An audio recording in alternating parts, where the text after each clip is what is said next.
এখন যেটা করব সেটা হচ্ছে আমরা সরাসরি ঘটনায় চলে যাবো, রাইট? আমার সঙ্গে এই মুহূর্তে রয়েছেন শুভ্র। শুভ্র ময়মনসিংহ এর ছেলে, এবং তিনি তার ঘটনা আপনাদেরকে জানাবেন। শুভ্র, ওয়েলকাম টু ভূত এফএম। আশা করছি যে আপনার কেমন লাগছে? কত মানুষ দেখছেন এখানে আশেপাশে? অনেক মানুষ দেখা যাচ্ছে, আমি চিন্তাও করতে পারিনি যে এত মানুষ আসবে এখানে। আচ্ছা, সো থ্যাংক ইউ। যারা বাইরে শুনছে তাদেরকে অনেক অনেক অনেক অনেক ধন্যবাদ। এবং আমাদের এই শোটা যেখান থেকে লাইভ হচ্ছে, চারপাশেই সবাই দাঁড়িয়ে আমাদেরকে দেখছেন এবং তারা ছবি তুলছেন এবং আমাদের পুরো ব্যাপারটা পর্যবেক্ষণ করছেন। And thank you very much Mymensingh. শুনি আপনার ঘটনা। থ্যাংক ইউ রাসেল ভাই। আমি সরাসরি ঘটনাটা শুরু করছি। আমার ঘটনাটি স্টার্ট হয়েছিল 2014 সালে 13 এপ্রিল, অর্থাৎ পয়লা বৈশাখের আগের দিন। ঘটনাটি স্টার্ট হয়েছিল নেত্রকোনায়। ঘটনাটা শুরুতে আমার একটা অভ্যাস ছিল সকালবেলা মর্নিং ওয়াক করার, এখনো পর্যন্ত আছে। তো মর্নিং ওয়াকে বেরিয়েছিলাম আমি আমার ফ্রেন্ডের সাথে, দুজন ফ্রেন্ড আমার সাথে ছিল। তো মর্নিং ওয়াক করার এক পর্যায়ে শেষের দিকে আমরা রেস্ট নেওয়ার জন্য একটা নদীর ধারে, নেত্রকোনার বিখ্যাত মগরা নদী, সেই মগরা নদীর ধারে বসেছিলাম মাঝবাজার এলাকায়। তো রেস্ট নিচ্ছিলাম, নিয়ার অ্যাবাউট 7টা কি 7:30 বাজে ওই সময়। এবং যে প্লেসটা মোটামুটি খুব ঠান্ডা প্লেস ছিল, আশেপাশে মানুষজন নেই বললেই চলে।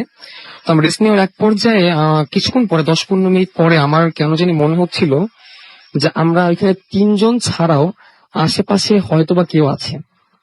তো আমি একটু ডানে বামে তাকানোর পর দেখলাম অনেক দূরে 4-5টা ছেলে মেয়ে খেলাধুলা করছে, তাছাড়া আমাদের ধারে কাছে কেউ নেই। তো আমি একটু আমার কেমন যেন ওয়ার্ড ফিল হচ্ছিল যে কি আমাদের আশেপাশে কেউ যেমন ঘুরে যাচ্ছে, এরকম মনে হচ্ছিল। দেন আমি আমার ফ্রেন্ডকে বললাম, তুমি কি কিছু দেখতে পাচ্ছ কিনা বা কোনো কিছু অনুভব করছো কিনা? তো সে বললো যে না, আমি এরকম কিছু ফিল করছি না। কিন্তু আমার কেন যেন খুব কিছু একটা মনে হচ্ছিল যে কোনো একটা খারাপ কিছু একটা হতে যাচ্ছে বা কিছু একটা আছে। দেন আমি ওখান থেকে চলে আসলাম। কিছুক্ষণ পরেই আমরা চলে আসলাম ফ্রেন্ড সবাই মিলে। সমস্যাটি শুরু হলো সেদিন বিকাল থেকে। বিকালবেলা হঠাৎ করে আমি অসুস্থ হয়ে যাই, এবং রীতিমতো বললে যেটা চলে যায়, আমি অসুস্থ একটু কমই হতাম, কিন্তু সেদিন আমি হঠাৎ করে জ্বর, এবং 1 ঘন্টার মাঝখানে আমার জ্বর 102 ডিগ্রি সেন্টিগ্রেড পর্যন্ত চলে গেল। এবং আমি মোটামুটি সন্ধ্যা লাগাত ভালোই অসুস্থ হয়ে যাই। আমি বিছানায় শুয়েছিলাম। সন্ধ্যা পেরিয়ে রাত 8টা বাজলো। 8টা বাজার পরে আমার চোখটা কেমন যেন লেগে আসছিল। আমি সেটা ঘুমিয়ে পড়েছিলাম বা কি, আমি সেটা বলতে পারছি না। চোখ বন্ধ করে থাকা অবস্থায় আমার কেন জানি সবকিছু ফ্ল্যাশব্যাক হওয়া শুরু করছে। মনে হচ্ছে কেউ আমাকে দিয়ে করাচ্ছে বিষয়টা। আমি নিজে করতে যাচ্ছি না, বাট আমি সেটা ফিল করছি। সবকিছু ফ্ল্যাশব্যাক হওয়া শুরু করেছে। আমি পিছন দিকে ফিরে যাচ্ছি আস্তে। ফিরতে ফিরতে ঠিক সেই সকালবেলা যেখানে আমি বসেছিলাম, আমার চোখের সামনে ক্লিয়ারলি ভাসছিল যে আমরা যেখানে বসেছি সেখানে, এবং পারপেন্ডিকুলারলি 90 ডিগ্রি অ্যাঙ্গেল করে একটা ফিগার, ছোট্ট একটা ফিগার, তুলার মতো সাইজের। ফিগারে কোনো কিছু ছিল না, বাট তুলার মতো দেখতে। হ্যাঁ, তুলার মতো দেখতে বলতে খুব গোলাকার সাইজের, ছোট তুলাটি বলা যেতে পারে। 3টা চোখ। আচ্ছা, নাথিং মোর দেন 3টা চোখ। এবং সেটা 90 ডিগ্রি অ্যাঙ্গেল করে আমাদেরকে ঘুরছে, সার্কেল করছে 90 ডিগ্রি অ্যাঙ্গেলে, টোটালি সার্কেল। ও আচ্ছা আচ্ছা, 90 ডিগ্রি অ্যাঙ্গেল, আচ্ছা, সামনে যাচ্ছে একবার, পেছনে আসছে একবার, এরকম ভাবে টোটালি ঘুরছে না। ওকে। দেন আমি জাস্ট আমি সেটা দেখছি, বাট মনে হচ্ছে কেউ যেন আমাকে দেখাচ্ছে সেটা। হঠাৎ করে আমার মনে হলো যে আমি সে সময় শুয়েছিলাম, আপনি যদি শুয়ে থাকেন রাসেল ভাই, হঠাৎ করে যদি উপর থেকে একটা বস্তা বা বড় যদি কিছু আপনার উপর পড়ে যায়, আপনার যেরকম ফিল হবে, মনে হলো সেই ফিগারটা আমার চোখের দিকে সরাসরি চলে আসছে, এবং সাথে সাথে আমার চোখ খুলে যায়। মানে আমি মনে করলাম যে আমি ঘটনাটা আসলে সরাসরি হয়নি, কিন্তু আমি জাস্ট এটা ফিল করেছি। দেন আমি দেখলাম সম্পূর্ণ শরীর আমার ঘেমে আমার জ্বর মোটামুটি চলে গিয়েছে, বাট মাথা ব্যথা, সেদিন থেকে মাথা ব্যথা শুরু হয়। দেন পরের দিন আমি সেই জায়গায় যাই আমার ফ্রেন্ডের সাথে, পয়লা বৈশাখের শুরুতেই, ঠিক সেই টাইমে 7:30টার দিকে আমি যাই। যাওয়ার পরে আমি সেখানে তেমন কিছুই পাইনি। চলে আসার সময় জাস্ট ওই এরিয়াটা ক্রস করার সময় আমার কানে কিছু একটা বলছিল, যে ভয়েসটা আমি মানুষের ভয়েস বলবো না কিসের ভয়েস বলবো বুঝতে পারছি না। বলছিল যে পেছনে লেগে থাক, পেছনে লেগে থাক। একটা কথা। পেছনে লেগে থাকবো মানে আপনাকে বলছে কেউ হ্যাঁ, আমাকে বলছে পেছনে লেগে পেছনে লেগে সাথে সাথে আমি পাশে যে দুইজন ছিল ফ্রেন্ডদেরকে আমি বললাম যে এরকম কিছু দেখতে পাচ্ছ কিনা, যে অনুপম তুমি কিছু দেখতে পাচ্ছ কিনা, এরকম শুনতে পাচ্ছ কিনা। না, আমি এরকম কিছু শুনতে পারিনি। তো শুধুমাত্র আপনি শুধুমাত্র আমি, আমার সাথে অনুপম গল্প আমার দুজন ফ্রেন্ড ছিল, কিন্তু তারা এটা কোনো ফিল করেনি।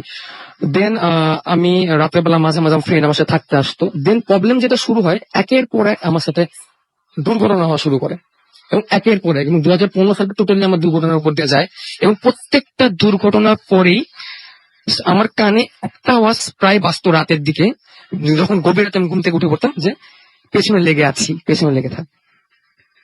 এবং এক রাতে আমি আমার ফ্রেন্ডের সাথে ঘুমিয়েছিলাম, সে বলল আমি ঘুমিয়ে থাকা অবস্থায় হঠাৎ করে ঘরে লাইট জ্বালিয়ে ফেলাম। আমার ফ্রেন্ড রাব্বি আমার সাথে থাকতো, আমি হঠাৎ করে ঘরের লাইট জ্বালিয়ে ফেলেছি। লাইট জ্বালিয়ে আমার চোখ বন্ধ, অ্যাজ লাইক এজ আমি হিপনোটাইজড। আমি টেবিলে গেলাম, টেবিলে যে কি জানি ড্র করেছি। তো আমার ফ্রেন্ড রীতিমতো ভয় পেয়ে গেছে, সে কিছুই বলেনি, সে শুধু দেখেছে। দেন সকালবেলা উঠে বললো তুই এটা কি করেছিস। আমি বললাম কি করেছি, সে আমাকে দেখালো একটা পেজের ভিতর। সে পেজে আমি মানে দেখে অবাক হয়ে গেলাম যে 3টা চোখ এঁকেছি আমি, 3টা চোখ এঁকেছি। যেরকম দেখেছিলেন আপনি আমি যেরকম দেখেছি ওই সময় আমি ওই সময় ফিল করেছিলাম যে 3টা চোখ, বাট ওইটা যে 3টা চোখ বলতাম, আবার 3টা চোখ ছিল, 3টা চোখ ছিল ছবির মধ্যে। ওনাটা আমি মাইমিসিং চলে আসার পরে, আমি যখন কলেজে ভর্তি হলাম, আমার ফ্রেন্ড যে রুমমেট ছিল সেও বলেছে আমি এনে 4বার এই ঘটনা করেছি, এবং 4বারই এটি হয়েছে। এন্ড দেন আমার ফ্যামিলিতে আমার এক ফুপু আছেন, উনি বলেন, এবং আমি মোটামুটি দেখেছি ওনার কাছে নাকি জিন আছে। তো উনি আমাকে যে কথাটা বলেছেন যে আগামী 3 বছর পর্যন্ত, 22 বছর বয়স পর্যন্ত সামথিং এই জিনিসটা প্রবলেম আমার উপর থেকেই যাবে, এবং আমাকে মেন্টালি উনি স্ট্রং থাকতে বলেছেন, যে আমি যদি মেন্টালি স্ট্রং থাকি সে কিছু করতে পারবে না, বাট যখনই মেন্টালি উইক হয়ে যাব তখনই সেটা আমার প্রবলেম ক্রিয়েট করার চেষ্টা করবে। এন্ড এই ঘটনাটা লাস্ট শেষ যেটা আমার সাথে হয়েছিল মাইমিনসিং এ, এখানে আসার পরে, কলেজে ভর্তি হওয়ার পরে, আমি আমার ফ্রেন্ডের সাথে 7টার দিকে মাইমিনসিং এর যে বিখ্যাত পার্কটা রয়েছে নদীর পাশে, সে নদীর পাশে বসেছিলাম আমি।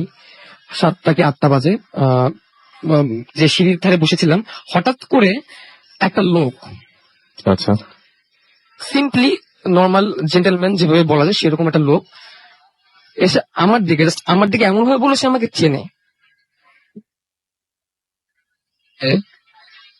ভাইয়া দেখেন তো আপনি এই অ্যাড্রেসটা চিনেন কিনা, বলে আমাকে একটা কাগজ দেখা হলো।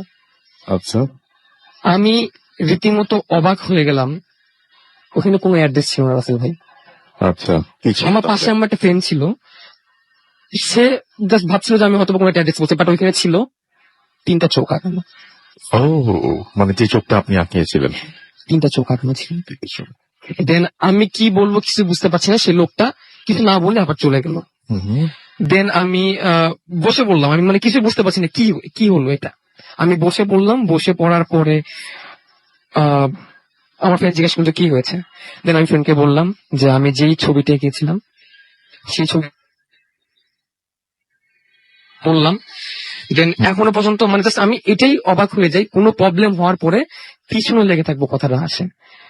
এবং আমি এখন চেষ্টা করি মেন্টালি স্ট্রং থাকার জন্য, কিন্তু যখনই মেন্টালি উইক হয়ে যায় তখন আমার একের উপর প্রবলেম আসা শুরু করে। এবং যদি আমার ফুপির কথা সঠিক হয় তাহলে হয়তো বা 22 বছর পর্যন্ত আমাকে এই ঝামেলা বয়ে বেড়াতে হবে। ওকে, তো আপনার আর কোনো ঘটনা আছে? না রাসেল ভাই, এখন বলার মতো আর কোনো ঘটনা নাই। থ্যাংক ইউ ভেরি মাচ শুভ্র, আমাদের সঙ্গে আপনি যে ঘটনাটা শেয়ার করেছেন আপনাকে অনেক ধন্যবাদ। এরপরে আমাদের এখানে আসবেন আরো একজন অতিথি, তাদেরকে আমি আমন্ত্রণ জানাবো। তবে তার আগে একটু জানাই যে আমাদেরকে অনেক SMS করছেন। ময়মনসিংহ অদ্ভুত সুন্দর একটা শহর, খুবই সুন্দর একটা শহর, এবং বেশ বড় একটা শহর। আপনারা মানে না আসলে ঠিক বুঝবেন না, এবং শহরটা অনেক পুরনো একটা শহর, যেহেতু ঢাকার কাছাকাছি সবকিছু, কিন্তু তারপর একটা প্রশান্তি আছে, এবং ভয়াবহ প্রশান্তি আছে। এবং আমার আসার পরে মনে হয়েছিল যে হ্যাঁ, আরো একটু আগে আসা দরকার ছিল, আর একটু বেশি সময় নিয়ে দেখা উচিত ছিল শহরটাকে। তো যাই হোক, আমরা তারপরেও চলে এসেছি ময়মনসিং এ, এবং ময়মনসিং এর লোকাল স্টোরিজ শুনছেন আপনারা, এবং আগামী সপ্তাহে আপনারা শুনবেন ঢাকার লোকাল স্টোরিজ। সেই জন্য আপনাদের যেটা করতে হবে, ঢাকাবাসী যারা ঢাকায় থাকেন তারা আমাদেরকে ইমেইল করবেন আপনাদের সেরা ঘটনাগুলো, এবং স্টুডিওতে আপনাদেরকে আমন্ত্রণ জানাবো। সাইফুল আমাদের SMS এস করেছেন এবং তিনি বলছেন যে লাইট অফ করে তিনি শুনছেন। জম্বে রাশেদ আমাদের ফুলবাড়িয়া থেকে এস করেছেন। ময়মনসিং এর কোথায় হচ্ছে? ময়মনসিং এর এইটাকে মনে হয় সম্ভবত টাউন হল এরিয়া বলে বা এরকম কিছু একটা, আমার তাই মনে হয়, অনেক বড় শহর আসলে। মাশফিক আমাদের এস করেছেন, লিখেছেন আই লাভ ভূত এফএম। ইদিতা আমাদের এস করেছেন ময়মনসিং মনটা খারাপ, আজকে আমি এখানে নই, আমি ঢাকা যাচ্ছি এবং ভূত এফএম তিনি মিস করছেন। হিমেল পান্ডে ক্যান্টনমেন্ট থেকে আমাদের এস করেছেন, ভূত এফএম শুনছেন।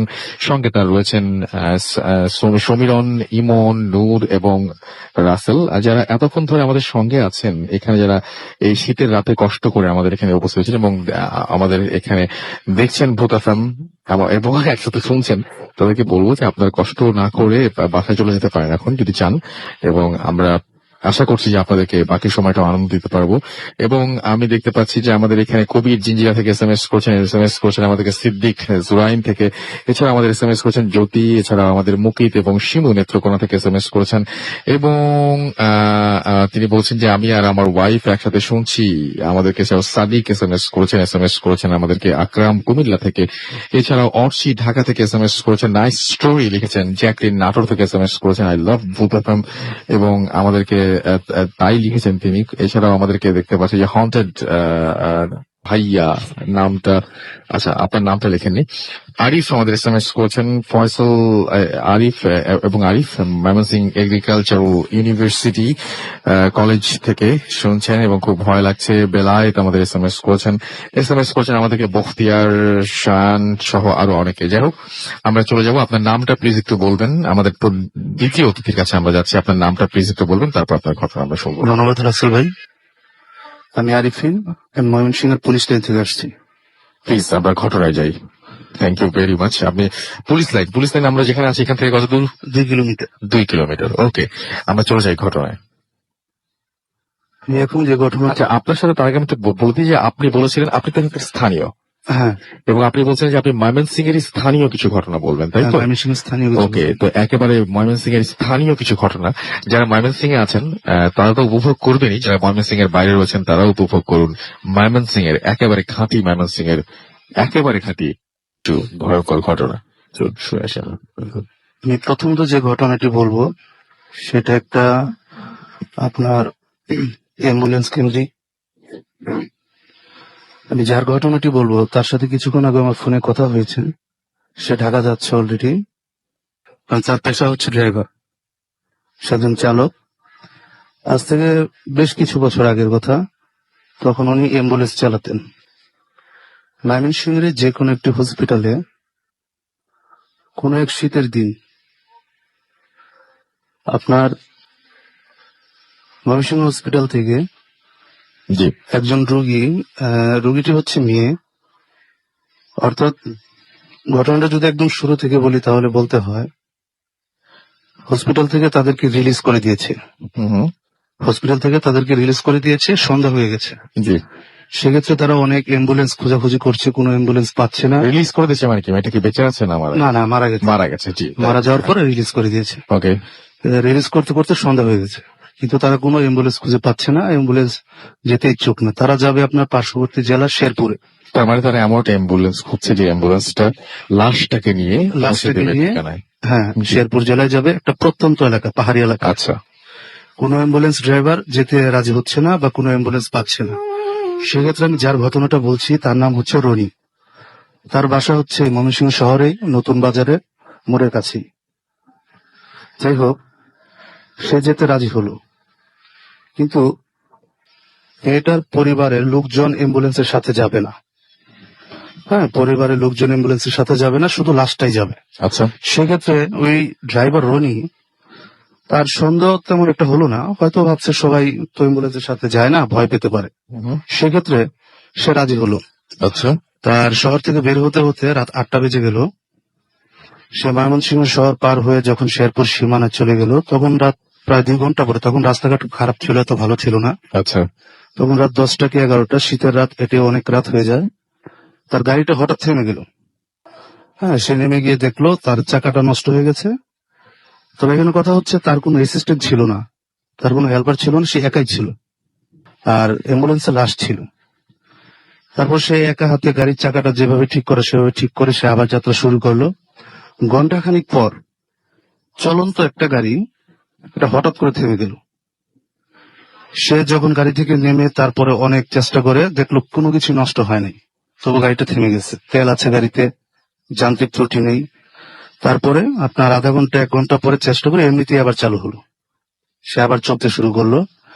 চলতে শুরু করতে করতে এরকম আরো 1.5 থেকে 2 ঘন্টা যাওয়ার পর সে লক্ষ্য করলো যে গাড়ির পিছনে শব্দ হচ্ছে।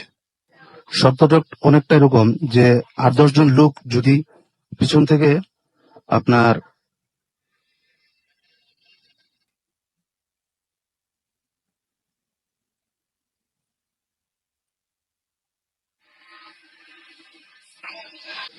সেই রকম শব্দ 10 থেকে 15 মিনিট শব্দগুলো শুনলো। তারপর সব কোনো কেয়ার করলো না। তবে একটা সময় শব্দের গতিটা একটু বেড়ে গেল। অ্যাম্বুলেন্সের ছাদের উপরে শব্দ হচ্ছে, ভিতর থেকে গ্লাসের শব্দ হচ্ছে। এরকম শব্দ হওয়ার পরে সে গাড়িটা থামালো। থামানোর পর সে অ্যাম্বুলেন্সের পিছনে গিয়ে সে অ্যাম্বুলেন্সের ডালাটা খুললো। ডালাটা খুলেই দেখে ওই লাশটা বসে আছে। তার মুখে একদম যে ক্ষত একটা অবস্থা, সে লাশটা বসে আছে। সে এই দৃশ্যটা দেখে একটা দৌড় দিল। সে পাশে ছিল একটা রাইস মিল একটু দূরে, সে ওই রাইস মিলের যে লেবাররা থাকে শ্রমিকরা, ওই শ্রমিকদের ঘরে গিয়ে উঠলো। এরপর শ্রমিকদের ঘর গিয়ে ওঠার পরে সে ওখানে সেন্সলেস হয়ে গেল। তারপর ওকে সবাই পানি দিয়ে একটু সচেতন করার পর ওই শ্রমিকদের সহ সে আসলো লাশের কাছে। আসার পর দেখে লাশটা আবার শুয়ে আছে, কিন্তু লাশটা খুব ক্ষত বিক্ষত। যাই হোক, আমি ঘটনাকে একটু সংক্ষেপে করে দিচ্ছি।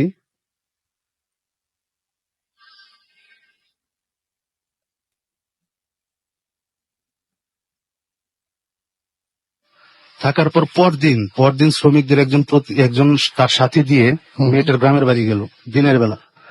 যাওয়ার পরে ওই রনি যে ড্রাইভার, সে ওই মেয়ের বাবা মাকে ভালো করে প্রশ্ন করলো যে আপনি বললেন যে আপনার মেয়ে স্বাভাবিক অসুস্থ ছিল, মারা গেছে, কিন্তু আপনার মেয়ের শরীরে এরকম ক্ষত কেন, মুখে এরকম ক্ষত কেন, পোড়া কেন? আচ্ছা, তখন মেয়ের বাবা মা বলল যে আসলে সত্যি কথা বলতে কি, যদি আমরা সত্যি কথা বলতাম তাহলে হয়তো আপনিও রাজি হতেন না লাশটাকে নিয়ে যেতে। মেয়েটা সুইসাইড করার জন্য গায়ে আগুন লাগিয়ে দিয়েছিল, নিজেই আগুনে ঝাঁপ দিয়েছিল সুইসাইড করার জন্য। ওই সে থেকেই তার একদম সম্পূর্ণ শরীর 75% 80% পড়ে গিয়েছিল। আচ্ছা, এই জন্য তার একটা ক্ষত আপনার খুব কুৎসিত একটা খারাপ হয়েছিল। বুঝতে পেরেছি। তারপরে সে কারণেই তার মেয়ের ফ্যামিলির ব্যক্তিরা তার সাথে আসতে চায় নাই। তো এছাড়া আর কি এরকম ভয়ের মানে কেন এরকম হলো রাস্তা, এটা মেয়ের বাবা মা আর কিছু বলতে পারেনি। থ্যাংক ইউ ভেরি মাচ, আপনাকে অনেক ধন্যবাদ আপনার সাথে আমার সাথে এই ঘটনা শেয়ার করার জন্য। এবং আমি দেখতে পাচ্ছি যে ফেসবুকেও অনেকেই এই মুহূর্তে আমাদের সঙ্গে রয়েছেন। সেলিম খান আমাদের সাথে রয়েছেন, বলছেন যে ভাইয়া অনেক দিন পরে শুনছি এবং আরো ভয়ঙ্কর বলেন। আচ্ছা, ভয়ঙ্কর আসলে কিছু করার নেই আমার কাছে এই মুহূর্তে।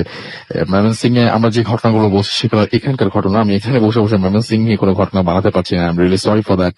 এছাড়াও দেখতে পাচ্ছি যে সাকিব আহমেদ আমাদের SMS করেছেন, ফার্স্ট ঘটনাটা অনেক বেশি ভালো লেগেছে তার কাছে। ইফতি আমাদের SMS করেছেন, সেকেন্ড ঘটনাগুলো নাইস। আচ্ছা, এই ফাঁকে আপনাদেরকে জানিয়ে রাখি যে আমরা যে ট্যুর করছি, আমরা একটা স্পেশাল করবো এই ট্যুরের। সব ট্যুর গুলো শেষ হয়ে যাওয়ার একটা স্পেশাল করবো আমরা, এবং সেই জন্য আপনাদের অবশ্যই এখন নোট রাখবেন যে কোন ঘটনাটা ভালো লাগছে, কোন ঘটনাটা ভালো লাগছে না, কোন জায়গার স্টোরি বেশি ভালো লাগছে, এবং সেটা আমাদের আপনারা জানাই দিবেন ইমেইলের মাধ্যমে এবং ফেসবুক ইনবক্স করতে পারেন। একইভাবে আমাদের এখানে ঢাকায় বসে আছেন যিনি কন্ট্রোল করছেন পুরোপুরি মিউজিক এবং সবকিছু, মাসুম ভাই, এবং এই ময়মনসিং এ বসে আছেন আমার পাশে মাসুমের বদলে আজকে রিফাত, এবং আমাদের সঙ্গে রয়েছেন কৌশিক। আমাদের সঙ্গে প্রথমে ডকুমেন্টারিতে ভয়েস দিয়েছেন এবং ফুড ফিল্মের ম্যাক্সিমাম মিউজিকের জন্য যিনি যার মানে কি বলবো, যার অবদান অস্বীকার করার কোনো উপায় নেই, তিনি হচ্ছেন আমাদের চিন্টু ভাই। Thank you very much Chintu ভাই, প্রত্যেক উইকে আপনাকে ডিস্টার্ব করি আমরা। অ্যান্ড সাইফুল ভাই আমাদের সঙ্গে আছেন আজকে। সো আরো দেখতে পাচ্ছি যে এনজয়িং ভূত এফএম লিখেছেন জিনিয়া আখতার। এছাড়াও দেখতে পাচ্ছি শফিকুল আমাদের সাথে রয়েছেন, আমাদের সাথে রয়েছেন সৌরভ মোদাক। এছাড়াও রয়েছেন আমাদের সাথে দেখতে পাচ্ছি জুবায়ের আহমেদ, মাসুম সহ আরো অনেকে ফেসবুকে আমাদের সাথে আছেন।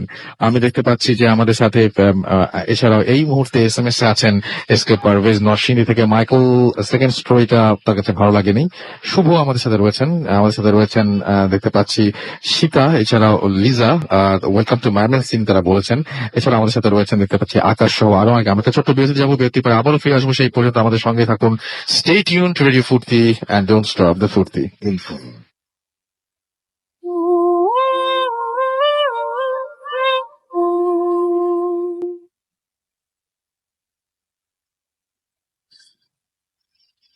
Yes, the night comes alive with Gramin Phone. শুনছেন সবসময় রেডিও ফুর্তি 8.2 FM।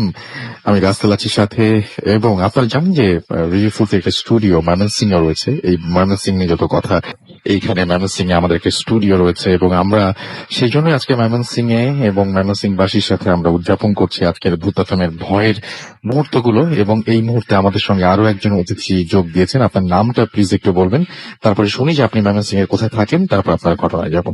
হ্যালো লিসেনার্স, আমি শাওন, কালীবাড়ি, ময়মনসিং থেকে। ওকে, চলে যাই আপনার ঘটনায়।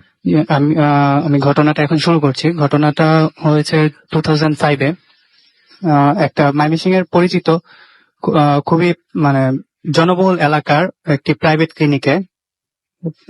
ঘটনাটি শুরুর আগে আমি জায়গার ক্লিনিকের পরিচয়টা দিচ্ছি। ক্লিনিকের পাশে হচ্ছে রেলওয়ে কোয়ার্টার। ওই কোয়ার্টারের যে খেলার ফিল্ডের মাঝখানে একটি তাল গাছ রয়েছে, যা ব্রিটিশ আমল থেকে রয়েছে, এবং ওই তাল গাছে যে কিছু একটা আছে এটা অনেক আগে থেকেই জানতাম আমরা। তারপরে 2005-এ আমার ছোট বোনের যখন জন্ম হয়, আম্মুর অপারেশনটা হয় ওই ক্লিনিকে। ক্লিনিকটা ছিল 3 তলার। তো আম্মুর অপারেশনের পরের দিন আম্মুকে 3 তলার একটি কেবিনে ট্রান্সফার করা হয়। তো ট্রান্সফার করার পরে বিকালবেলা আমি প্র্যাকটিস শেষ করে যখন আম্মুকে দেখতে যাই, তখন প্রায় মাগরিবের আজান দিচ্ছে। তো আম্মু বলতেছে যে শাওন দেখো, ওই ক্লিনিকের যে জানলাটা, মানে কেবিনের যে জানলাটা, ওইটা থেকে তাল গাছটা সরাসরি দেখা যায়। তো একটু দেখো, সন্দেহ হয়ে গেছে যে জানলাটা খোলা কিনা। আচ্ছা, তো আমি খোলা থাকলে বন্ধ করে দাও। তো আমি জানলার পর্দাটা যখন সরাই, তো তখন দেখি একটা বিভৎস চেহারা জানলার মধ্যে দিয়ে তাকিয়ে আছে আপনার দিকে। জি। তখন দেখার সাথে সাথে আমি একটু পিছিয়ে আসি। পিছানোর পরে মানে ওই কেবিনের একটা বেডের সাথে বাড়ি খেয়ে আমি 3-4টা ডিগবাজি খেয়ে ফ্লোরে পড়ে যাই।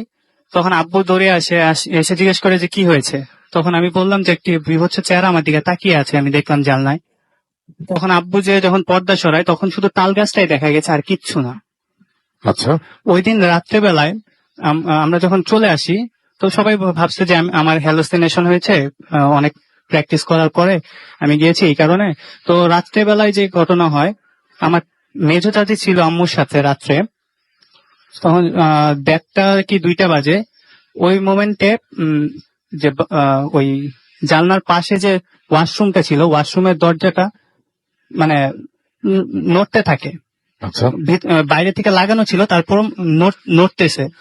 চাচি ভাবছে যে হয়তোবা কোনো বাতাস বা কিছু, ওটার কারণে নড়তেছে। কিন্তু একটু পরে দেখা গেল যে ওই সাউন্ডটা এরকম হচ্ছে যে ভিতর থেকে কেউ ওয়াশরুমের দরজাটা খোলার চেষ্টা করছে। আচ্ছা। তো চাচি উঠে বসে জানলা দিয়ে তাকিয়ে দেখে যে কোনো ঝড় বা কিছু হচ্ছে কিনা, কিন্তু দেখলেন যে কিছুই না, বা কোনো বাতাসও নেই। মে মাসের 10 তারিখের ঘটনা এটা, 2005-এর। তো ওই সময় কোনো ঝড়ও হওয়ার কথা না। তো যখন দেখলেন যে ঝড় হচ্ছে না বা বাতাস নেই, তখন চাচি একটু ভয় পেয়ে দোয়া কালাম পড়তে থাকে। এবং ওয়াশরুমের যে হ্যান্ডেল, ওটার সাথে একটি উন্না পেঁচিয়ে মানে ওই বেডের পায়ের সাথে বেঁধে রাখে শক্ত করে। কেন এটা কেন? যে উনি ভাবছেন যে হয়তো বা কেউ খোলার চেষ্টা করছে, বা উনিও জানতেন ঘটনা কিছু একটা যে এরকম হয়। আচ্ছা, নিউ বর্ন বেবির বেলায়। তো তখন এরকম যখন বেঁধে রাখলেন, তখন মনে হচ্ছে যে মানে ওই সাউন্ডটা আরো বেড়ে গেছে, মনে হচ্ছে যে কেউ দরজার মধ্যে লাথি দিচ্ছে ভিতর সাইড থেকে। তো চাচি আরো জোরে জোরে দোয়া কালাম পড়তে থাকে এবং রুমের চারদিকে ফু দিয়ে দেয়। তার 5-6 মিনিট পরে ওই সাউন্ডটা অফ হয়ে যায়। তো ওই সাউন্ড অফ হওয়ার পরে ক্লিনিকের মানে ওই কেবিনের মেইন ডোরে একটা নক হয়। নক হওয়ার পরে চাচি ভাবেন যে 3টার দিকে আম্মুকে ইনজেকশন দেওয়ার জন্য এক নার্স আসার কথা, উনি আসছেন হয়তোবা।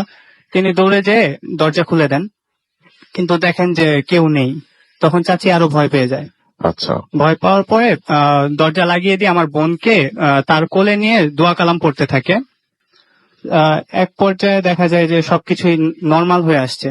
তো তার 15 থেকে 20 মিনিট পরে নার্স আসে। আসার পরে 3-4 বার নক করার পরে এবার চাচি জিজ্ঞেস করেন কে। তো নার্স বলে আমি নার্স। পরে চাচি দরজা খোলার পরে উনি জিজ্ঞেস করেন যে আপনি কি কিছুক্ষণ আগে আসছিলেন, নক করছিলেন দরজায়? তখন নার্স বলে যে না, আমি আসি নাই। বলছে তাহলে আপনাদের হসপিটালের কেউ হয়তো বা, বলে কি না হসপিটাল এই ক্লিনিকে শুধু আমি দায়িত্বে আছি, আচ্ছা এই দায়িত্বে শুধু আমি আছি রাত্রের ডিউটিটাতে। তাহলে তখন চাচি বলতেছে হয়তো বা কোনো পেশেন্টের আত্মীয় স্বজন হয়তো বা নক করছে। নার্স বলেন যে না, 3 তলার এই কেবিনে শুধুমাত্র আপনারাই আছেন, 3 তলা পুরাপুরি খালি, আর কেউই নেই। আচ্ছা তো চাচি ভয় পেয়ে সাথে সাথে আব্বুকে ফোন দেয়, আব্বু ছুটে যায়। সকালবেলা আমরাও যাই। পরে নার্স আমাদেরকে সকালবেলা যে ঘটনা বলে, সকালবেলা বলে যে এই মানে এই 3 তলায় নাকি অনেক রকম ঘটনা ঘটে, ভৌতিক ঘটনা ঘটে। যেমন নক হওয়ার পরে দরজা খোলার পরে যখন ফিরে আসে মানুষ, যখন কাউকে না পেয়ে ফিরে আসে, তখন হয়তোবা দেখে যে বেবির কোনো নিউবর্ন বেবির কোনো চোখ নেই, বা নিউবর্ন বেবি ছোটবেলায় ঠিক ছিল, সকালবেলা মৃত। এরকম ঘটনা ঘটে অনেক। তো আমরা ওই দিনই চলে আসি।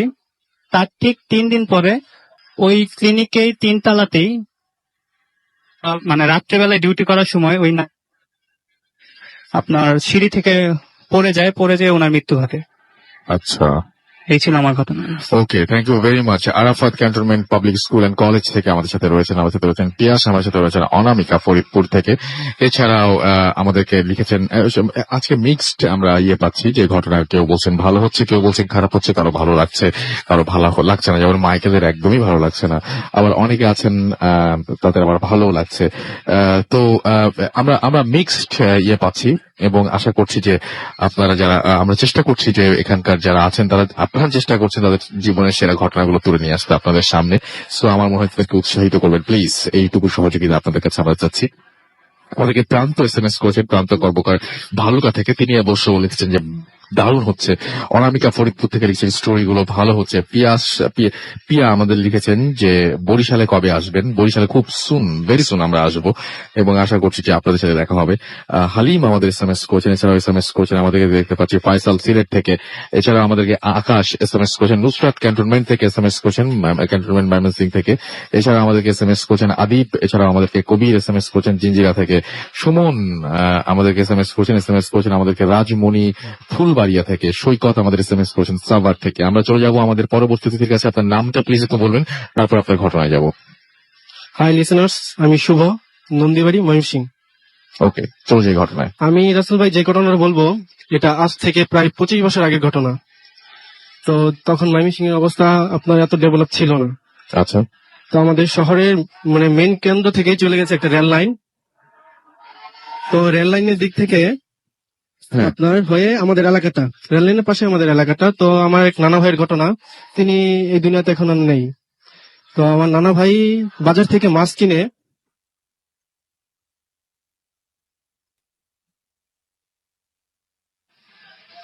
বাজার থেকে মাছ কিনে সে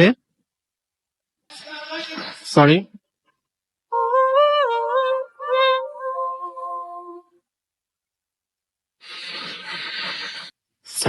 ওয়েলকাম ব্যাক। কিছু টেকনিক্যাল ঝামেলা, সেজন্য আমরা আন্তরিকভাবে দুঃখিত। এবং আমরা যেটা করব সেটা হচ্ছে আপনাদের কারাগুলো জানিয়ে দিই। আমাদেরকে SMS করার নিয়ম হচ্ছে মোবাইলের মেসেজ অপশনে গিয়ে টাইপ করুন ফুর্তি FORT, ফুর্তি স্পেস দিয়ে লিখুন আপনার নাম, স্পেস দিয়ে আপনার মেসেজ পাঠিয়ে দিন 9840 নাম বলে। আমাদের ইমেল অ্যাড্রেস হচ্ছে bhutfm@fuርቲ.fm, which is BHWTFM@RADIOFORT.fm। আপনার নাম, ঠিকানা এবং ফোন নাম্বার সহ আপনার জীবনে ঘটে যাওয়া সেরা ঘটনা বা আপনার জানা সেরা ঘটনা লিখে আমাদের কাছে। এবং যারা স্টুডিওতে সেই ঘটনা শেয়ার করতে চান তারা শুরুতেই জানিয়ে দিবেন যে আপনারা স্টুডিওতে সেই ঘটনা শেয়ার করতে চান। এবং আমরা নেক্সট এপিসোড করবো ঢাকায়। এখন আমরা যেটা করব সেটা হচ্ছে আপাতত চলে যাব কিছু অডিও ক্লিপে। চলুন শুনে আসি কিছু ঘটনা।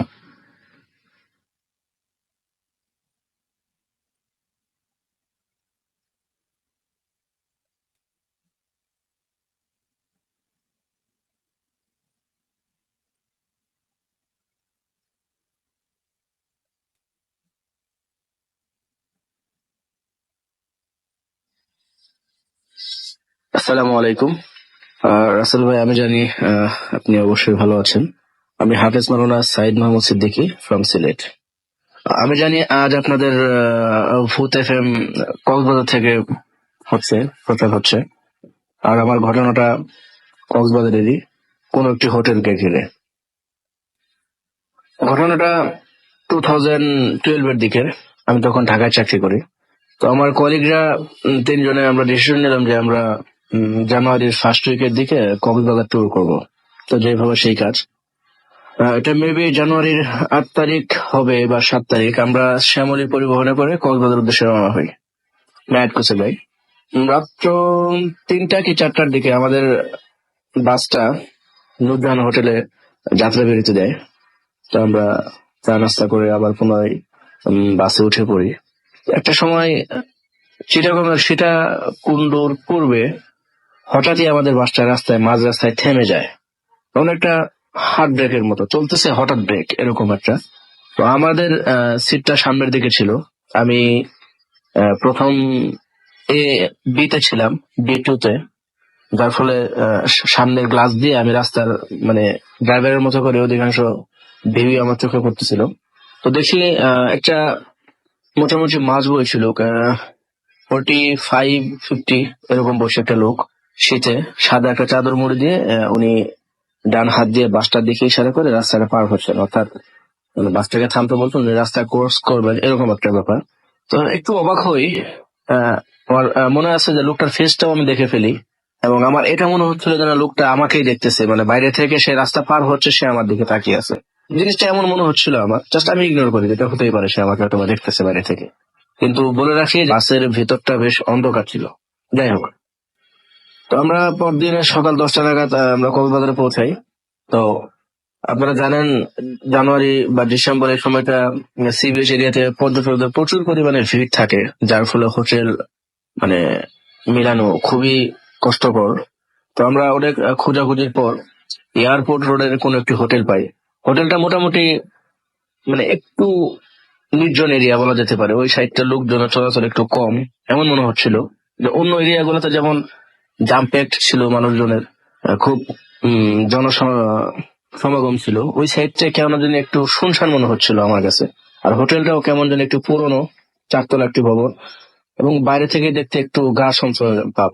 যাই হোক, আমরা তিনজন দুটো রুম নিয়ে নেই।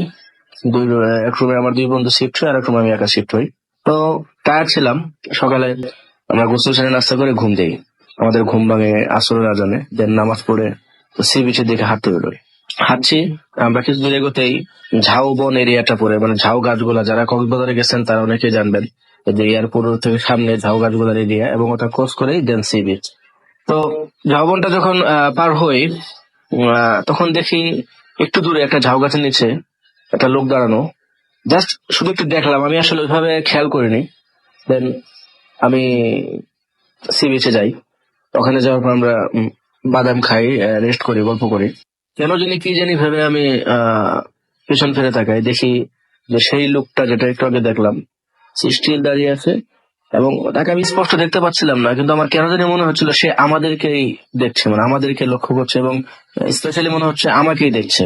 তো একটু মানে আমার কাছে একটু অন্যরকম মনে হলো ব্যাপারটা। যাই হোক, আমি দেখি 10 সেকেন্ডের মতো, দেন আবার সামনের দিকে মুভ করি, আবার গল্পে মেতে উঠি। দেন আমরা দাঁড়াই, যে বলে যে সামনের দিকে একটু হেঁটে সামনে যাবো।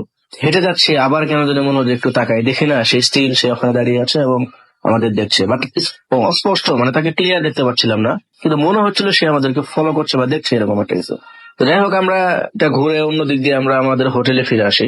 9টার দিকে খেয়ে দিয়ে আমরা সবাই যার যার রুমে চলে যাই। তো টিভি দেখতে থাকি। একটা সময় হঠাৎই মানে আমার টিভি অফ করে, ক্লান্ত লাগছিল, জাস্ট মানে বিছনা যাবো এরকম একটা, ঘুমোতে যাবো একটা এরকম ছিল, প্রিপারেশন নিচ্ছিলাম।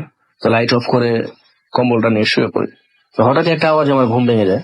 আমি প্রথমে মনে হলো যে হঠাৎই হয়তো ঘুম ভেঙে গেছে, না দেখি যে আওয়াজটা আবার আসতেছে। এবং আমার হোটেল রুমটা একটু বর্ণনা দিই। আমি যে রুমে ছিলাম, রুমের দক্ষিণ সাইড অর্থাৎ সি বিচ সাইডে পাশে পুরাতন একটা ঝিনুক মার্কেট, সেটা বলতে গেলে এক ধরনের অনেকটাই মানে জনশূন্য। আর আমি ছিলাম 3তলাতে।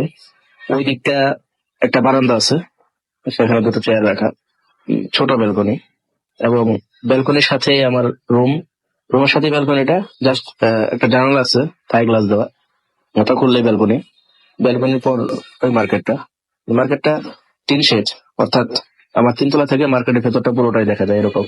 আর দুটো বড় বড় গাছ, সেগুন গাছের মতো, এটা জানালা ঘেঁষে উপর দিকে উঠে গেছে। তো আমি আওয়াজটাই ঘুম ভেঙে যায়। তো আবার যখন আওয়াজটা হয় তখন আমি ফিল করলাম যে আমার পিছনে যে বারান্দার যে জানালাটা আছে, অর্থাৎ আমার যে বেডের সাথে একদম অ্যাটাচ দেওয়ালের সাথে যে গ্লাসটা, জানালাটা, ওই জানালাটার থাইতে কেউ হয়তো নক করছে এবং থাইটে নড়তেছে, গ্লাসটা নড়তেছে, আমি স্পষ্ট দেখতেছি। আমার প্রথমে একটু লাগে, অন্ধকার তো দেখা যাচ্ছিল না, পরে আমি লাইট জ্বালাই। তো লাইট জ্বালাই যেটা দেখলাম, আমি আসলে আহ ভয় কতটা পেয়েছিলাম জানি না, বেশ মানে হতভম্ব হয়ে গিয়েছিলাম। দেখি একটা মাঝবয়সী লোক আমার মানে গ্লাসের উপর দিয়ে স্পষ্ট দেখা যাচ্ছে, তার হাতটা জানালাতে রাখছে, খুব চাপ দিয়ে সে ধরে রাখছে এবং তার ফেসটা গ্লাসের সাথে একদম লাগাই দিছে। সে আমার দেখে মানে বিষণ্ণ চোখে সে তাকিয়ে আছে, আমাকে ভয় দেখাচ্ছে না, বিষণ্ণ চোখে সে আমাকে দেখতেছে। কিন্তু এটা কিভাবে সম্ভব? 3 তলায় ব্যালকনিতে, এখানে আসতে হলে আমার রুমের ভিতর দিয়ে যেতে হবে। আমি আসলে এক মুহূর্তে দিনের বেলা কিছু ভাবতে পারি নাই, কিন্তু আমি ভয়টা তখন পেলাম যে এই ফেসটা আমি কোথাও দেখছিলাম, কোথায় যেন দেখছি, এবং এই চাদর মুড়ি দেওয়া। তখন মনে হলো যে হ্যাঁ, ওই যে সীতাকুণ্ড ঢোকার প্রবেশের মুহূর্তে যখন আমাদের বাসটা হঠাৎই থেমে যায়, একটা বৃদ্ধ লোক পার হচ্ছিল, মাঝবয়সী লোক, তার ফেসটা আমি বাড়িতে ভিতর থেকে স্পষ্ট দেখতে পাচ্ছিলাম, বাসের ভিতর থেকে মনে হচ্ছিল ওই লোকটাই। আর তখন আমি ভয় পেয়ে যাই এবং আমি দৌড়ে রুম থেকে বের হয়ে যাই। তো আমার অন্য রুমের ফ্রেন্ডের সাথে জিনিসটা আমি বলি, খুব ভয় পাইছি, তাই আমাকে পানি দেয়, তাই বলে কি হয়েছে আমি এটা বলি, তারা আসলে বিলিভ করে না। তখন আমি সব বলি যে এই লোকটাকে আমি যাবো না, দেখছি দাঁড়ায় আছে, আমাদেরকে দেখতেছে, এবং সে ফলো করতে করতে সেই পর্যন্ত চলে আসছে। তো যাই হোক, আসলে ঘটনাটা এখানে শেষ নয়। দেন আমি চলে আসি। তো 2015 সালে জানুয়ারি 1 তারিখে, অর্থাৎ গত বছর জানুয়ারি 1 তারিখে আমি সিলেট আসি জব নিয়ে। মোটামুটি 3 বছর পার হয়ে গেছে এই ঘটনার পর থেকে। তো সিলেট আসার পর আমি এখানে জব করতে থাকি। এর কিছুদিন পরই গত বছর মার্চ এপ্রিলের দিকে সিলেটে একটি চাঞ্চল্যকর হত্যাকাণ্ডের ঘটনা ঘটে, যেটা এখানকার স্থানীয় পত্রিকা বা বাংলাদেশের বড় বড় পত্রিকা এবং সব ধরনের টিভি চ্যানেলের নিউজটা আসে যে একজন স্ত্রী তার হাজবেন্ডকে গলা কেটে জবাই করছে। লোকটি তাবলিগ জামাতের আমির ছিল এবং খুব ফেমাস লোক ছিল। তার নামটা আমি বলে দিচ্ছি, তার নাম ছিল খলিল। এটা সিলেটের সবাই জানে। সে খুন হয় এবং সে ইসলামিক মাইন্ডের লোক ছিল। আমি তাকে চিনতাম না, কারণ আমি সিলেটে নতুন ছিলাম। আমার সহকর্মী যারা ছিল তারা সকলে চিনতো। তো তাদের সাথে লাস্টে আমিও দেখতে যাই এই অবস্থা, এরকম চাঞ্চল্যকর হত্যাকাণ্ড যে নিজের স্ত্রী তাকে গলা কেটে জবাই করছে। তো দেখতে গিয়ে আমি লোকটাকে এইটুকু কখনো দেখি নাই। তার কাফনের কাপড়টা খুলে যখন তার ফেসটা দেখি, তখন আমি পুরোপুরি শকড হয়ে যাই। আমি আসলে আমার নিজের চোখকে বিশ্বাস করতে পারতেছিলাম না। আমি কি বলবো আসলে, মানে 3 বছর আগে কক্সবাজারে সীতাকুণ্ডে ঢোকার মুহূর্তে মাঝ রাস্তায় যে বৃদ্ধ লোকটাকে দেখছিলাম, মানে মাঝবয়সী লোকটাকে, চাদর মুড়ি দেওয়া, ঝাউবনে গাছতলায় যে লোকটাকে দেখছিলাম, এবং আমার হোটেল রুমে ব্যালকনিতে জানালার ওপাশে যে লোকটাকে আমি দেখে ভয় পেয়েছিলাম, আর এই লোকটা সবই এক। অর্থাৎ এই লোকটাকে আমি আজ থেকে 3 বছর আগে দেখছিলাম। আমি এক মুহূর্তের জন্য বিশ্বাস করতে পারি না। ওখানে আমি দাঁড়াই না, আমি চলে আসি এবং আমার সাথে যে ফ্রেন্ড যায় তাকে আমি শেয়ার করি, সেও বিলিভ করে না। আসলে এটা কাউকে বিশ্বাস করার মতো ঘটনাও না। আমি ইসলামিক মাইন্ডের লোক, আমি জিনে বিশ্বাস করি। পবিত্র কোরআনে জিনদের কথা স্পষ্ট উল্লেখ রয়েছে।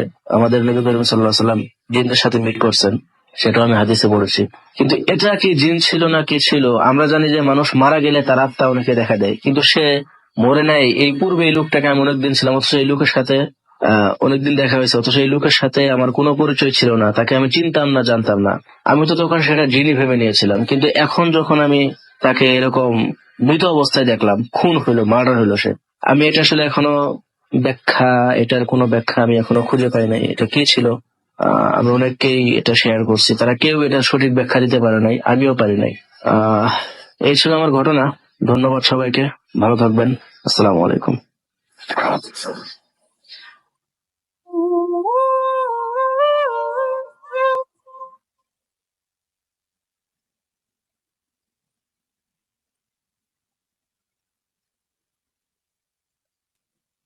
আসসালামু আলাইকুম ওয়া রাহমাতুল্লাহি ওয়া বারাকাতুহু। আমার নাম মোহাম্মদ রাজু খান। আমি কুয়েত থেকে বলতেছি। আমার দেশের বাড়ি মানিকগঞ্জ জেলা শিবালয় থানা, গ্রাম টেপরা। এটা একটা সংগ্রহ করা ঘটনা। এই ঘটনাটা ঘটে কুয়েতে কোন এক এলাকায়। আমি সেই এলাকাটার নাম বলতে চাইতেছি না। সেখানে একটা ইন্ডিয়ান ছেলে আত্মহত্যা করে, গলায় দড়ি দিয়ে সুইসাইড করে। তো তারপর তার রুমমেটরা যখন দেখতে পায়, তারা পুলিশকে ফোন করে এবং তাদের আশেপাশে যারা আছে তাদেরকে ডেকে সেটা দেখায়।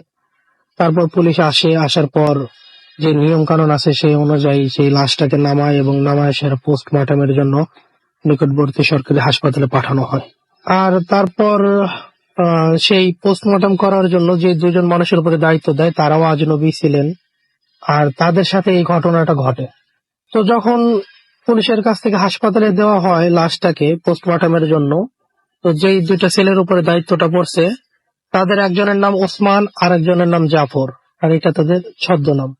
কেননা তারা বলছে যে তাদের যদি নাম উল্লেখ করি হয়তো সমস্যা হতে পারে। আর আমি হাসপাতালের নামটা উল্লেখ করতেছি না, তবে এখানে নিকটবর্তী একটা হাসপাতাল। তো তারপর তারা তাদের যে কাজ কাম ছিল সেগুলো সম্পূর্ণ করে এবং যেখানে রিপোর্টটা জমা দেওয়ার দরকার ছিল সেখানে তারা রীতিমতো রিপোর্ট জমা দেয়।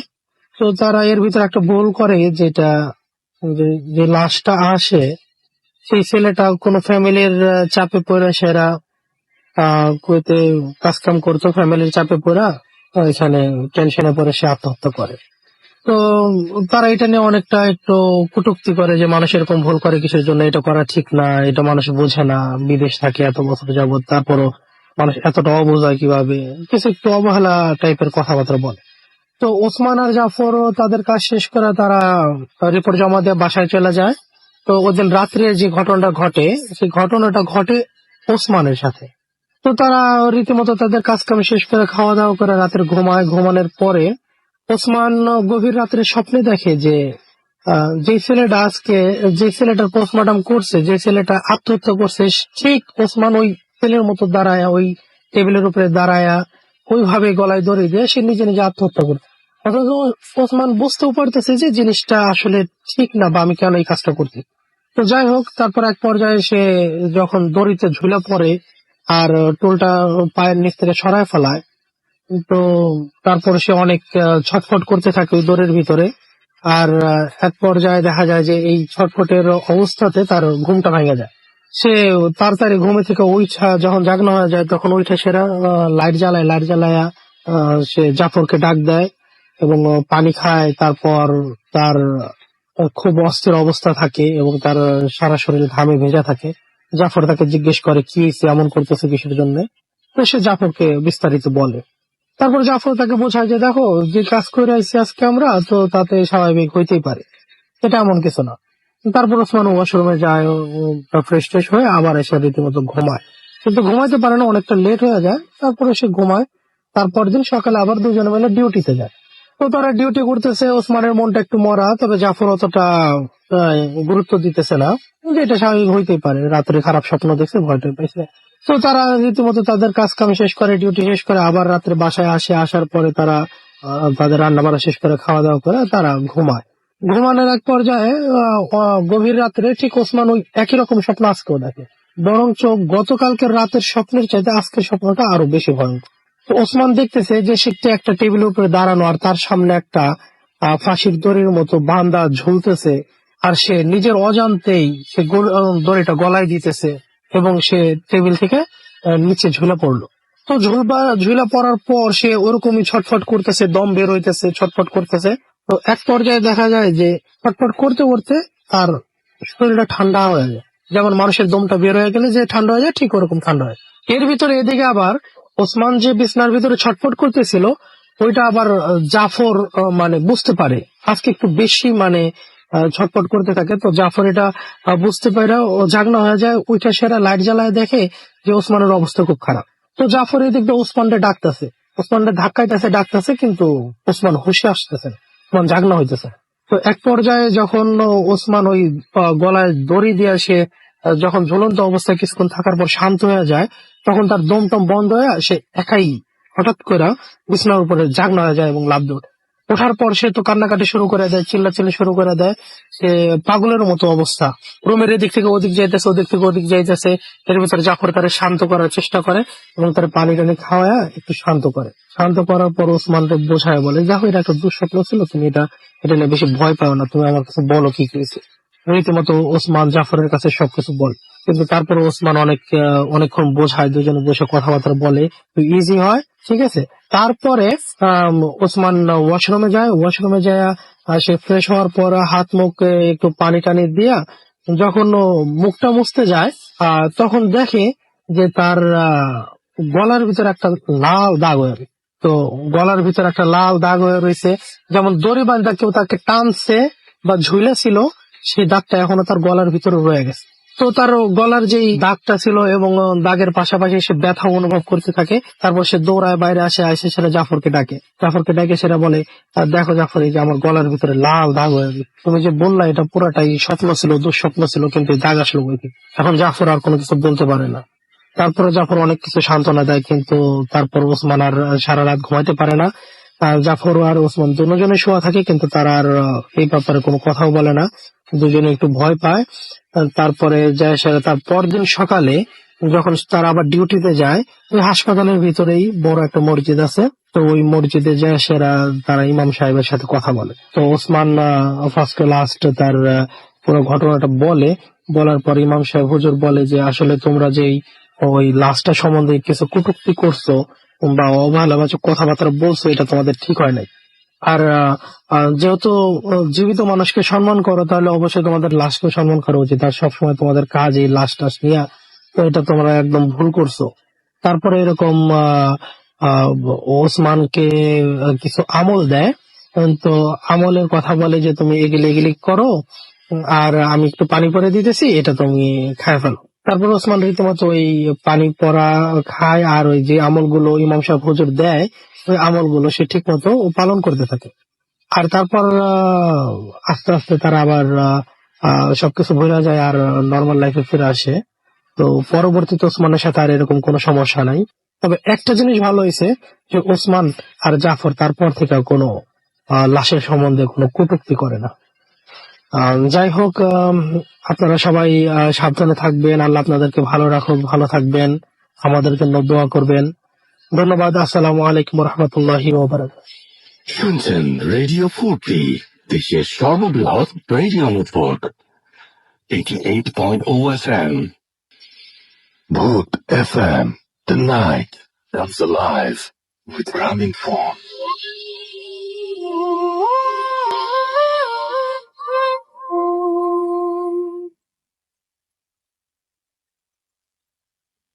Welcome back. শুনছেন সবসময় রেডিও 43.0 FM। আমি রাফসালাতির সাথে, এবং আমার সাথে রয়েছে রিফাত, এবং ঢাকায় রয়েছে মাসুম সহ আরো অনেকে, এবং সেই সাথে ময়মনসিং এর মানুষজন আমাদের সঙ্গে রয়েছেন, এবং তাদের সহযোগিতায় আমরা আবারও আপনাদের কাছে ফিরে এলাম। এবং থ্যাংক ইউ ময়মনসিং আমাদের সঙ্গে থাকার জন্য এবং আমাদের সকল সহযোগিতার জন্য, এবং এখানের বিশেষ করে এখানে সবাইকে, এখানকার প্রশাসন থেকে শুরু করে সবাইকে অনেক অনেক অনেক অনেক ধন্যবাদ আমাদের সঙ্গে থাকার জন্য। আমরা এখন যেটা করব সেটা হচ্ছে আমাদের পরবর্তী ঘটনায় চলে যাব। আপনার নামটা প্লিজ একটু বলবেন, কোথা থেকে এসেছেন, আমরা তারপর আপনার ঘটনায় যাব। আরেকবার বলতে হবে। হ্যাঁ, আপনার নামটা প্লিজ আরেকবার বলেন। জি, ঘটনা বলেন।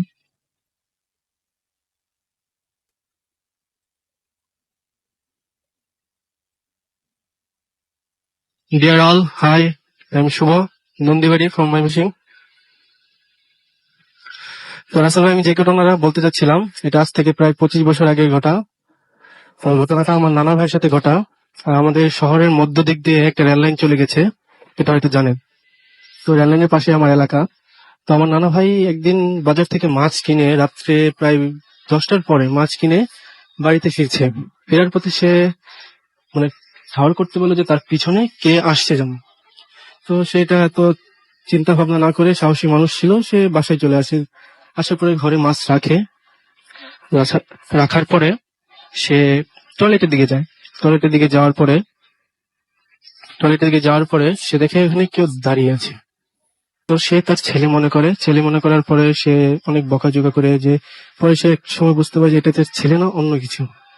তো অন্য কিছু সে যখন টয়লেট থেকে তার করতে, পরে আপনার রাসেল ভাই উনি তার সাথে মানে অনেক ঝগড়া শুরু হয়ে যায়, কথার কাটাকাটি, অনেক ঝগড়া শুরু হয়ে যায়। যেখানে কেন সে মনে করেন ঝগড়ার এক পর্যায়ে তার হাতাহাতি শুরু হয়ে যায়, অনেক হাতাহাতি প্লাস মারামারি। মানে বৃষ্টির দিন ছিল, কাদাতে অনেক জাম হয়ে যায় ওইখানকার, মানে আশেপাশে মানুষ উঠে চলে আসে। পরে আপনার সবকিছু করার পরে দেখে যে মানুষজন দেখে তার কাদা মেখে পুরো শরীর ভিজে গেছে। ভিজে যাওয়ার পরে ভেসে যাওয়ার পরে সবাই তাকে ধরে এবং পানি টানি দিয়ে পরিষ্কার টরিষ্কার করে পরে জিজ্ঞেস করে কি হয়েছিল। সে দেখে কি যে টয়লেটের সাথে একটা গলা নেই, তার গলা নেই এবং চোখ দুটো বুকে এরকম একটা বস্তু দাঁড়িয়ে আছে।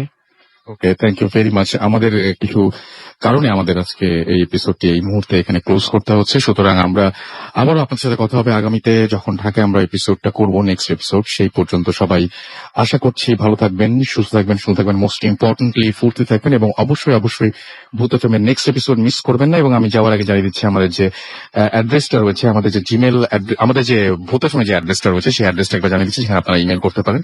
আমাদের অ্যাড্রেস হচ্ছে bhutfm@radiofurti.fm, bhwtfm@radiofurti.fm। আজকের মতো এখানে শেষ করছি এবং কথা হবে আবার আগামী সপ্তাহে। সেই পর্যন্ত সবাই ভালো থাকেন, সুস্থ থাকেন, গুড বাই ময়মনসিং, এন্ড আজকের মতো এখানেই টাটা।